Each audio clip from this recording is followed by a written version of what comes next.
Hello,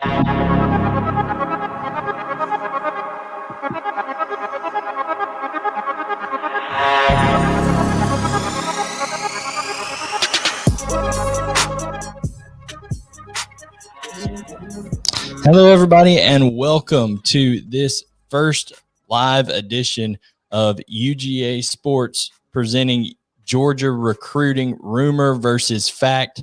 I am Blaine Gilmer, and I am excited to be here with one of my colleagues here on UGAsports.com, and that is none other than Mr. Jed May. Jed, thanks so much for joining. I'm excited to get this going. Yeah, man, glad to get rolling. So, Jed, you and I both, I would say, newer to UGAsports.com than some of the other staff that's been here, but we've been right in the throes of this busy month of recruiting. In the month of June, it was with all the visits, and now July, of course, being a dead period. So, just kind of tell everybody to start off with. Let's give a little bit of background here, Jed. Tell everybody where you kind of came from and what's been leading you up to this point with UGA Sports before we get started. Yeah, so I don't know how many of y'all out there ever read the Red and Black, but I covered UGA Sports for the Red and Black for, I guess my whole time in college, volleyball, basketball, and then football. The last 3 years I was there. Covered the Rose Bowl, National Championship, all that kind of stuff. And then past couple years I've worked for the Macon Telegraph, doing the same thing, covering UGA football, UGA basketball. And yeah, man, now I'm here working with guys like you and Roddy and, Paul, Trent, Brent, the whole gang, and glad to be here. Absolutely. And I was working with Greg Poole and Bulldog Illustrated over there. Did a lot with those guys, covered recruiting for the last couple of years. It seems like so. We've been doing a lot of stuff leading up to this point, but both of us are extremely excited. And this show is rumor versus fact, meaning we are going to take your questions about Georgia football recruiting. And when I say your questions, the questions that we are going to answer first are the ones that are the loyal members over at UGAsports.com. Not a member yet? Well, you're missing out on things like Jed's target cheat sheet that he put out the other day that just almost broke the site. So many people were reading on the cheat sheet over there for the class of 2022. Today, I had written an article this morning on the 2022 class review, meaning we looked at, okay, where is Georgia to this point in the recruiting class? What's coming up next? Who's committing soon, all those kind of things. But the main purpose of this show is to answer your questions on Georgia football recruiting, of course, and all the details in terms of like quotes from recruits and official predictions, things like that you can find over at the site. But this is kind of debunking fact from fiction and separating some of those things based on sources that we have out there. So, Jed, what do you say we hop right into these questions that the loyal members over at UGAsports.com have for us? Let's do it, man. We're looking forward to it all day. All right. So, Jed, read that first question for us. This one's from Dylan C99. Who are some under-the-radar prospects whose offers are likely committable that we are not talking enough about? Great question. I'm going to start at the receiver position. That's a position that I know a lot of people are kind of, I don't know about worried about, but, a position that's really kind of at the forefront of recruiting right now. I'm going to look at a guy like Sam Mbake. I wrote a story about him a few weeks ago. He visited, I want to say June 2nd or 3rd. Had I believe he told me a 10-foot, 7-inch broad jump, which, that's the number that pops off the screen at you. Had the coaches really excited. I saw him at the Rivals 5-Star Challenge. He had a hamstring injury trying to run the 40, so he didn't do a whole lot there, but he's a guy that the coaches really like. They like his athleticism, his ability to stretch the field. I actually talked to him today, wrote a story, and he said he's one of those guys that's going to be watching the offense this fall, seeing what the offense looks like in year 2 under Todd Monken, how they use receivers. He said he's going to look at guys like Donnie Mitchell, George Pickens, if George Pickens comes back at all, because he sort of his physically, he looks a lot like them. So he's going to see how they use guys like that. Bigger guy, bigger, stouter receiver. Right. A guy that goes up, that can pluck the ball over defenders, all that kind of stuff. He wants to see how those guys are used in the offense. And then, another guy, Dylan Bell, another bigger guy, listed at 6'2", 200. He's another guy the coaches are pretty high on. He got offered, so you might know better than I would, probably middle of June-ish. Then he's kind of been rising up the coaches board. So a couple guys at the receiver position that, obviously the guys like Andre Green, Omari Kelly, those guys they're up near the top of the board, but guys like Mbake and Dylan Bell are right there in the mix too. No doubt. And on the defensive side of the ball, for those of you that are familiar with Jaron Kanak, who is an athlete out of Kansas, talked to him today. He's being looked at inside linebacker by Georgia. Glenn Schumann, Dan Lanning, the co-defensive coordinators at Georgia, are both recruiting him very hard. Talked to him today, and he was mentioning how was very impressed with his visit at the University of Georgia, and some people have him penciled in as Clemson being the favorite. Jed, like that, saying that's the play. He said by no means. He said he's wide open. Listed schools: Georgia, Florida, Clemson, Michigan, Oklahoma, Kansas State, and Alabama as the ones that he went to this summer. On unofficials, he's still got 3 official visits left. So Jaron Kanak is a name that you want to keep in mind in terms of somebody who's not talked about a lot, but definitely has a committable offer. Georgia would love to have Jaron Kanak in that class. All right, Jed, hit us up with that second question there. So this one's from Georgia. It's it's very Georgia dog fitting of the regional accents there. It says, who would you rank as the top 3 bottom 3 recruiters on Georgia's staff? Ooh, they're trying to send us down a rabbit trail right here, right off the bat, Jed. Yeah. So I think obviously any conversation of the top recruiters on Georgia staff has got to start with Del McGee. He's a guy that every kid you talk to seems like talks with Del McGee a lot. He's a guy that obviously, and then when you look at his position, the running back position, who was recruited better at running back than Georgia over the past, 5-6 years. So I think Del McGee is certainly right there up at the top. There's no doubt. And we want to preface this by saying this Georgia class, or this Georgia coaching staff, is full of exceptional recruiters. I mean, that's one prerequisite that Kirby Smart has. You got to be able to recruit, and you got to be able to relate to these young men and their families. And, there's been some positions maybe, yes, that have recruited better than others over the last few years, but we're not going to get into bottom 3 of the coaching staff in terms of recruiting. But I will say, and this was something even I may have changed my mind about here just recently, Jeb, before we started talking. I think now that's been added to it, Will Muschamp has to be considered one of the best recruiters, if not the best recruiter, other than maybe Kirby Smart himself on the staff, because Muschamp, time after time again, Ja'Cory Thomas, when I first talked to Ja'Cory Thomas, he said that yes, he worked out with Jamil Adai, but Will Muschamp was the one that he was really that kind of the straw that stirred the drink for him, so to speak. And we're, really seeing how Will Muschamp's fingerprints are all over this class of 2022. A lot more and more guys that you and I and Ben and Trent and everybody talk to, the more that we hear the name Will Muschamp is involved. So him, Dan Lanning, as you mentioned, Del McGee, I think those are all 3. And then of course you can't exclude Kirby Smart, right? He's the closer. He's the main guy there. So, and I think, sorry to cut you off. I think something that maybe doesn't get talked about enough is Todd Monken recruiting these receivers. Obviously he's the quarterback's coach, the offensive coordinator, but he's a guy that's going after these receivers a lot. He's coached a lot of receivers in the NFL. Jarvis Landry, Odell Beckham, Mike Evans.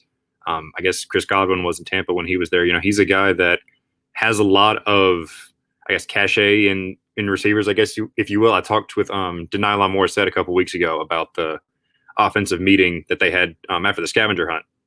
And they had, trying to think of the receivers in the room. I know Denylon was there. Anyway, Todd Monken, every coach was playing clips of guys they've coached, and Todd Monken was throwing up Jarvis Landry and Odell Beckham, like I just said. When you have a coach that not only has coached guys that have been great in college, but guys that are currently great in the NFL, these kids have grown up watching over the past 4 or 5 years. That really resonates with a lot of these kids. So I think, Monken and his emphasis or his recruiting, reputation among receivers, I think is something that plays a big role too.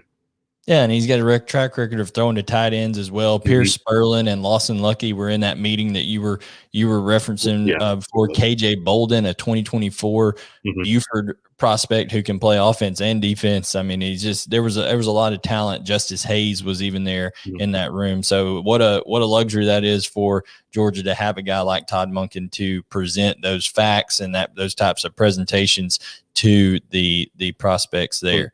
Just to kind of bring that full circle, when I talked to Mbake today, he had a great quote. And he said, he came to Athens and the recruiting pitch was, this isn't the same old Georgia. They're going to throw the ball more and everything. And then he said, I had a little different spin on things. Why are they recruiting all these receivers if they're not going to throw the ball? I was like, that's fair. That's a good point. That's the intentions have been there. The intentions have been there. Right. And a lot of people have said that maybe if Todd Monken had a full off season, a full spring practice, and complement a regular off season, not a COVID restricted off season, you may have seen Georgia open up the offense even more in last year's season. Now let's get to someone who loves to just bring the heat on the board. That's Pine_Tree1. Jed, go ahead and read Pine_Tree1's question there. So this question smells pine fresh, and it said, is the staff currently favoring faster receivers or bigger receivers? Bigger receivers as their strategy, not looking for the cop-out answer of they're looking for their best receivers. So that was going to be my answer. So I'm out of things to say. So Blaine, you take this one. Well, I mean, you can talk a little bit about some of the guys, like you said. You mentioned Sam Mbake, Dylan Bell, or Sam Mbake, Dylan Bell. Those are guys that are kind of under the radar being recruited, but those top targets, the Andre Greens, the Shaz Prestons, those kind of guys, none of them still though are like major burners, if you will. Like that, you're talking about guys who are in the 4 or 5 range, things like that. So one thing I want to show people, and I'm trying to get this up right here where I can share it. I'm going to attempt to share my screen. Is I made a chart of some of the receiving talent out there that Georgia has, all the receivers on their roster right now, and they're 40 times. These are 40 times that are on record. Hopefully they can see it pretty clear. Jed, can you see it pretty clear? Yeah, I got you. So Adonai Mitchell, all the way down through Ladd McConkey. I just went down the roster and listed receivers. Of course, I left George Pickens off of this list because, he's not going to be playing, at least to begin the season with. So you're talking about guys who are all in the 4 or 5 range here. You have Jermaine Burton dipping down to a 4.43. Kyrus Jackson in the 4.4 range. I've seen on Draft Scout, he even may have recorded a 4.40 somewhere, so Kyrus Jackson can really pick him up and put him down. And then, of course, Arian Smith at 4.38, and he may be even faster than that, a quicker time than that. However, I just wanted to record that. But you see Georgia, they've got this size of everybody on their team is above 6 foot, so they've got good size, but not that elite speed. So look at these times. You even see some approaching, Dominic Blaylock was not a burner out of high school. This was his time, like at the opening, I think, of 4.68. So he may have improved, but he's also coming off 2 knee injuries. So we'll have to see. But then let's compare this, Jed, to some of the top wide receiver talent out there. And I'll try to make this where everybody can see real quick. Some of the top wide receiver talent that's been taken over the last 3 drafts in the first 1, 2, 3 rounds. You see really the slowest of the bunch were Jerry Jeudy and Devonta Smith at 4.4. Yeah, 4 at a high 4.4 is what Devonta Smith's time never mysteriously came out. It was like a high 4.4, and then you had Jerry Jeudy at a 4.46. But you see all these guys in the low 4.4s, even Mecole Hardman at a 4.33. These are explosive wide receivers. Right. So my answer to Pine_Tree1 would be that what Georgia is looking for is the speed. I mean, that's what they want. That's why a guy like Evan Stewart was so important to this class. And that's why I think it's a big deal that Evan Stewart has now seemed to part ways with Georgia, to kind of look elsewhere and mark them off his list. I think that's a big blow for Georgia, because you see even guys like Florida had Kadarius Toney, who made a world of a difference last year, lined up beside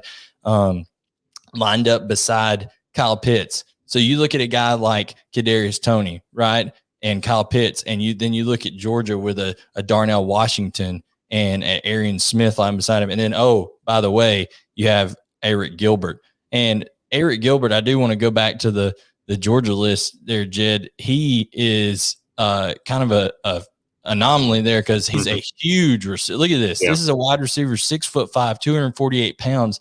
And I've seen a official 40 time listed of him as a 4.53 as his lowest ever recorded time. I mean, can you imagine the matchup? That's a guy that in a couple years doing the show, he's going to be on the recent top three round SEC receivers that you just pulled up a minute ago with numbers like that.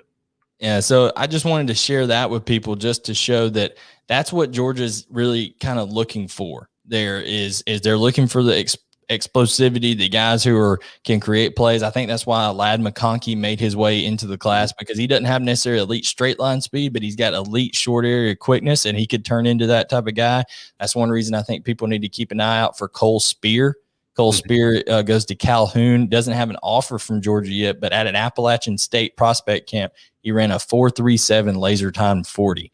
Got an offer from Memphis lately, so they're looking for speed. They're looking for that kind of stuff, and Georgia definitely has playmakers in Adonai Mitchell and Arian Smith. Of course, Eric Gilbert's been added. People don't look at Jackson Meeks enough. Jackson Meeks is a guy who last year, Jed, absolutely just torched the state of Alabama in his opening 3 games. I think he had like 500 yards receiving in his first 3 games. It was ridiculous. So yeah, Pine Tree, that's our answer to that one. And I think Pine Tree has a follow-up question here, Jed. So go ahead and hit that one real quick. Yeah, this is about CJ or Carlton Madden, whichever you prefer. He says, I've watched CJ Madden's film and I don't see an elite edge rusher. What am I missing? Okay. So I've heard this a lot. I've got DMs on this. I've got, people texting me this, sending me Facebook stuff, asking, well, what's the deal with CJ Madden? And I will tell you this.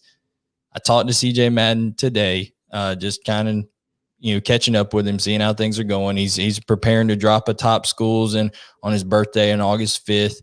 He said, I told him, hey, we got a show coming up tonight. Was telling him what we were doing. And he said, well, go ahead and tell everybody, rest assured, Georgia is on the top groups list that comes out August 5th. So he wanted everybody to know that is for sure. And then, one reason I think Pine Tree that you don't maybe see it is because you're looking at a lot of film, unless you're looking at the spring game film that is from 2 years ago at Arabian Mountain, because he was ineligible to play last year as a junior. Back then at Arabian Mountain, he was sitting at 6'1", 185 pounds, playing a true defensive end with his hand on the ground. And Jed now, he's pushing 6'4", 240, and has a over 80-inch wingspan. So let's compare that to Azeez Ojulari, right? Azeez Ojulari, fair to say a pretty quality edge rusher there, Jed? Yeah. Oh, yeah. So Azeez, who's now in the NFL, measured in at the combine 6'2", 2.5, at 249 pounds, 82-inch wingspan. So you're talking about a guy in CJ Madden who is the size, has the measurables of an Azeez Ojulari, and even though he didn't get to play last year, he still got to practice against elite talent there at Cedar Grove. I mean, you talked to Kaylin Lee. We've talked to Kristen Miller. Bro McGuire's out there. So much talent over at Cedar Grove. So I expect people to see a big jump out of him this year. Now, Jed, this next question, you've had a lot of experience, especially with a guy who fits in this category of a big offensive lineman. I'll read this one for you, Jed, and you can hop on it. It says, boom, MFer dog, which so there you go. Boom, MFer dog he says, is our offensive line philosophy working with bigger OL, or do you think we should go slightly smaller but faster? Had another comment in there, but to shorten it up to get on the screen, I had to say, how would you rate Luke as a coach? So, Jed, one big offensive lineman that is being recruited hard by Georgia, Jacob Hood. You've talked a lot to him, but talk a little bit about him and then the bigger OL philosophy Georgia's had, that great wall of the last few years. Yeah, so I actually tried to reach out to Jacob today, couldn't get a hold of him, but he's down to Georgia, Miami. It was really interesting because I talked to him after he visited I took an official to Miami. I want to say it was 2 weekends ago, maybe. And he was praising the laid back coaching style of Miami offensive line coach Garen Justice. And I was like, well, Matt Luke, that's not really his thing. He's like, oh, well, I could be coached by anybody. And he likes the pedigree that Matt Luke has of sending guys to the NFL. But yeah, he's listed at, I don't have the numbers right in front of me. It's 6'7". Yeah, I mean, it's huge. It's when you dream of an offensive tackle, when Matt Luke goes to sleep at night thinking of offensive tackles, he dreams of that guy. So I was thinking about this a little earlier. I don't think, I think nowadays in college football, the bigger versus smaller, like that's maybe secondary to agility, whether you're bigger or small, if that makes any sense. You can be, you know, you can make up for size deficiencies maybe if you've got some agility. I know this is looking down the road, but a guy like a 2023 guy, Madden Sanker, that guy looked really good at the 5-star challenge a couple of weeks ago. Just on the inside, he moves his feet well. A guy like Iapani Lalulu, another 2022 guy, really agile, moved great feet, all that kind of stuff. So I think that's something, as college football spreads out more, quick passing, all that kind of stuff, that offensive linemen need to be agile. That's something coaches look for maybe a little bit more than, big or small. Yeah, I mean, they're obviously there's obviously that basement of how the size. Right. I mean, there's that floor that you have to be over the size, because they look at the measurables. Like, let's say a guy like a Griffin Scroggs who ended up going to Georgia Tech, right? There was some maybe questions about, okay, arm length, stuff like that, but Georgia had offered him. Wasn't right quite the time for him maybe to pull the trigger on a commitment to Georgia. Ends up going to Georgia Tech. So there's always questions and things like that, but it also depends, on the position. We're talking about the entire offensive line. You can get away with, shorter armed guy at center. Kirby Smart talks about it all the time. You need a massive human being at guard. I mean, you got to be able to get that movement. That's why they kicked Devin Willock inside, played offensive tackle in high school. He flips right after Matt Luke comes to Georgia. When he got hired, flips from Penn State to Georgia within like 5 days. Now you got a mammoth guy there repping at guard. Of course, they got huge guys there, like Barstool athlete Tate Ratledge, that sweet mullet mustache combination that's earned him a sponsorship with Jed's trying to match Tate right now. One day. But he's got that Barstool sponsorship. But, Georgia, I don't think the size is it, like Jed said, that's not everybody's big when you get to these Power 5 level recruits. Now it's looking for that extra. Okay, who can bend, who can transfer power from through their hips into a block, sustain a block, who can stay agile in a pass set, and not at the same time be big enough to stop a bull rush. So there's a lot of factors that go into it. I think one thing you will see with Matt Luke that I think did get introduced is you saw the first game that he became offensive line coach.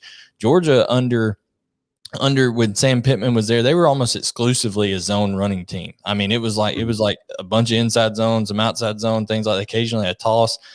You see a little bit more gap scheme stuff, and I do think that is Matt Luke's influence, especially some of the stuff they were doing with John Rice Plumlee at his tail end of his career there at Ole Miss, things like that. Some of that more gadgetry type stuff, some long traps, some counter trade type stuff. I think Georgia will get involved in that. You do need some athleticism to do that. So maybe that's where a guy like Warren Erickson or a Clay Webb maybe gets involved in things like that down the line. So we'll see on the offensive line, but I don't think that the offensive line strategy of getting big guys has been the problem. It's just finding guys who are big and athletic to go along with it. So I should say we're not.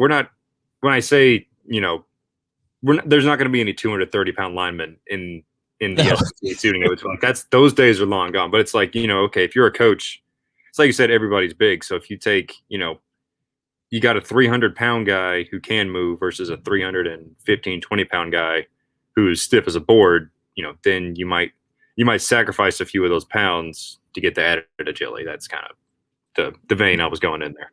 Yeah, no doubt. And then the last question we had from the people over at UGAsports.com, has Kirby lost control of recruiting? Well, Jed, he's finished in the top 5 in recruiting pretty much every year that he's been there at the University of Georgia. Has 2 number 1 classes, depending on how you look at it and things like that, different metrics. But I just think that that's definitely reaching there. What do you think, Jed? Is that Kirby's lost control? Yeah, a little bit. I've seen this on the boards, sporadically, over the past, month and a half or so. Of some people will say, oh, we're, people are freaking out about recruiting in June, and people say, when is it a problem? When does it become a problem? Is it August, September, whatever? I think, I think June's a little early to be freaking out. I think, you get the early signing day, leading up to stuff like that, then that would be a time for panic, I think. But I think now, I don't know. It seems a bit premature to me. But when you look at a guy like Kirby, he has a track record finishing strong. Like you said, the classes they always end up near the top. So I think, and again, you look right now. Say there's Branson Robinson and Danny Dennis committing in what is it, 10 days? 10 days Yeah, they're committing. on the 22nd. In the span of 3 hours or whatever that I don't know what times they're announcing, but Georgia could add 2 5-stars to a great class, and then the recruiting rankings shoot way up the board. So, it's one of those things where, like recruiting is usually it's a wait and see game. No doubt, and people are worried, of course, about. I know Donut over on the board, isn't it? Donut Dog, I think is the handle. Mm-hmm. I know Donut is worried about that wide receiver recruiting, man. I mean, he is on borderline depression over the wide receiver recruiting. But I would like to just caution everybody. I wrote an article the other day about the biggest test for Georgia recruiting coming up is September 4th against Clemson. If JT Daniels, Todd Monken, and the crew go out against Clemson and look both efficient and explosive, and JT ends up throwing for, in the 400-yard range or 3 touchdowns, you're going to – I would imagine that Georgia at that point would have to start turning away wide receiver recruitment or commitments, guys calling up, hey, I'd like to commit. Well, hold on, that kind of thing. We got to see, guys like a guy like a Luther Burden is going to be tuned into that game. He committed to Oklahoma. He knows that Oklahoma will sling the rock all over the field, knows what Lincoln Riley's all about, has seen the track record of guys like CeeDee Lamb, things like that.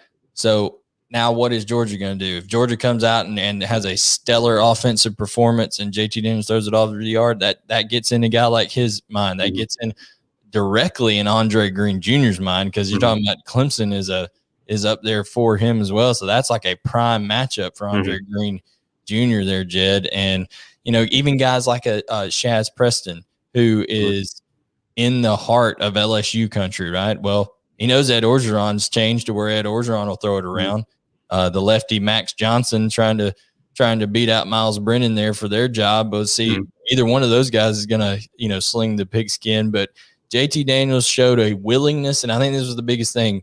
He showed a willingness, and even though there was a little bit of inconsistency with deep ball, a willingness and a at least above average, in my opinion, accuracy with the deep ball, putting it down the field. So that continues in these first 3 or 4 games. Georgia takes care of business against Clemson, looks great offensively.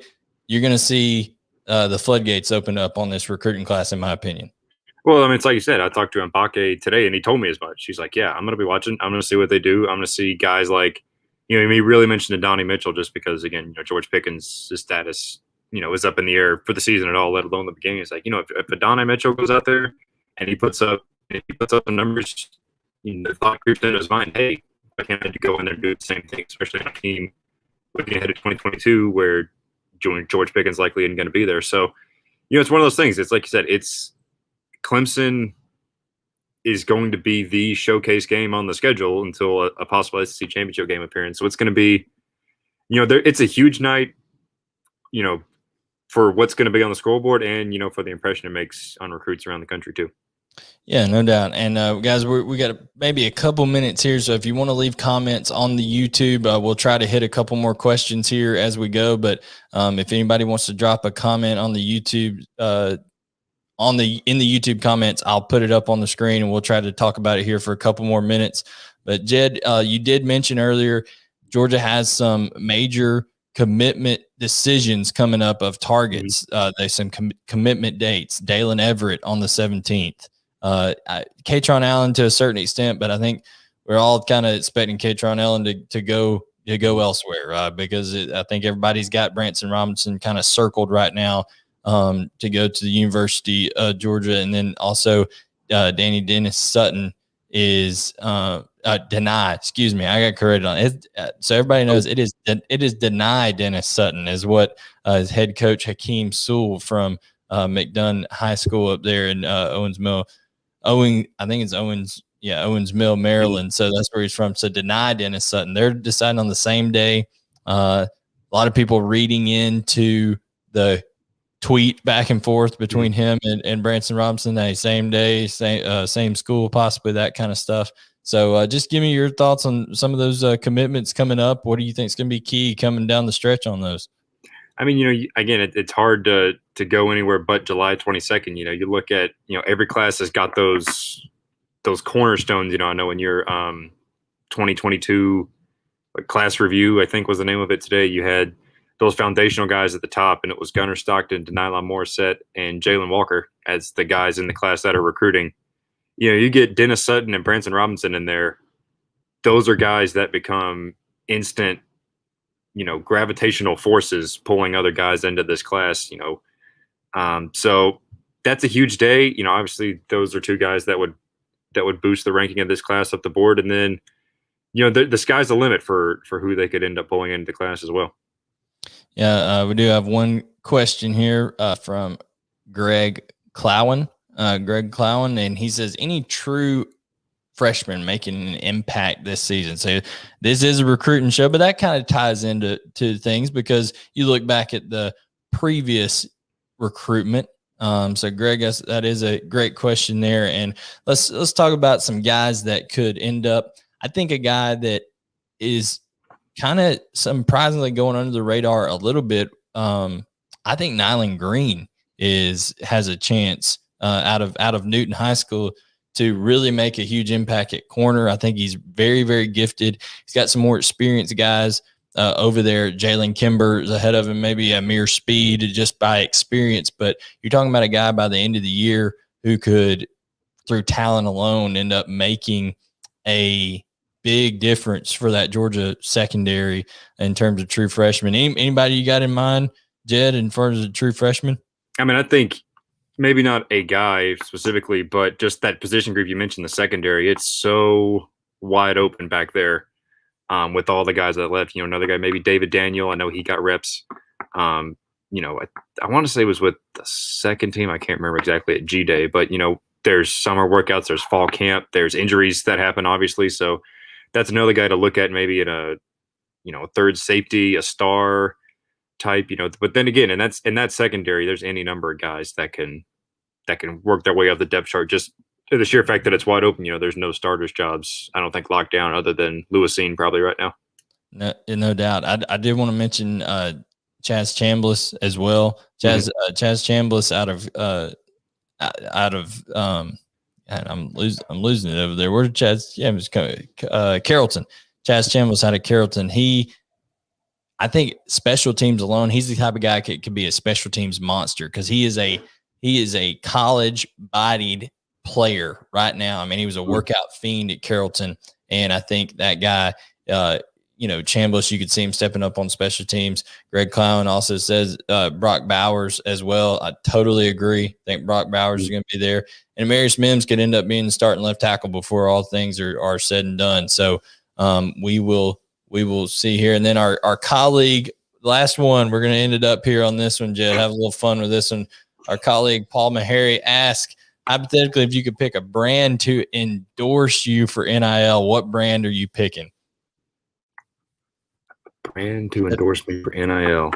Yeah, if you could get an NIL sponsorship, Jed, what brand are you trying to go after to support Mr. May? Let's see. I'll refrain from making any jokes about our Vegas trip. I don't know, man. I would probably pick something pretty. Actually, you know what I would really like to do? I would maybe like to get in something. I think it's the name of the company is Yoke, that all the Auburn guys sign with, the video game company. I love. Are they getting paid to play video games? I think it's like a type of thing, like kind of like a cameo thing for video games. I think like people can pay to play with athletes. I think I haven't read that much into it, but something like that to just hang out and my life's goal eventually is to get paid for playing video games. So that would be, I think, the next best thing. There you go. I've got two. I want Chick-fil-A to I want Chick-fil-A, and I want that to be like, I get just to, I would gladly shill for Chick-fil-A 3 times a day, put up posts for them, whatever they wanted me to do. If I could just have free Chick-fil-A, I mean, that would be like the best thing ever. And then also, like, the favorite shoes I've ever worn in my life are those on running shoes. Some of the best things ever. I'd want a deal with on running shoes and Chick-fil-A, and then I'm good to go. Good. But Jed, man, I really enjoyed getting to do this inaugural show here of our weekly recruiting show. It's called Rumor and Fact. Hopefully we separated some things out for some people in terms of what we were hearing, things like that. If you've got questions, guys, we're gonna put each week the day of the show, and right now we're gonna try to go with Mondays at 8:15. We're gonna try to put each week on Monday. We'll put a thread up at UGAsports.com. Those people will get their questions answered first. There's no guarantee that we'll get to anybody that's not on UGA Sports. So all the more incentive to do it. You can use promo code UGA30 to get a 30-day free trial over at UGAsports.com. Catch all the things that we talked about with recruiting, like quotes from players, direct quotes from players, a bunch of interviews that we do. Jed has his cheat sheet update. I believe that Jed and Ben are working on a top group sheet. Every prospect that has like a top group, Georgia in their top group, is going to be coming soon. I did the recruiting review on class of 22. Of course, Trent Smallwood has his class projections that he updates periodically over there as well. So thank you so much for joining us. Jed, it was awesome, man, and looking forward to doing it here again soon. Yes, sir. I'll be here next week at 8:15. Absolutely, guys. Thanks for joining, and we'll catch you next time. See y'all.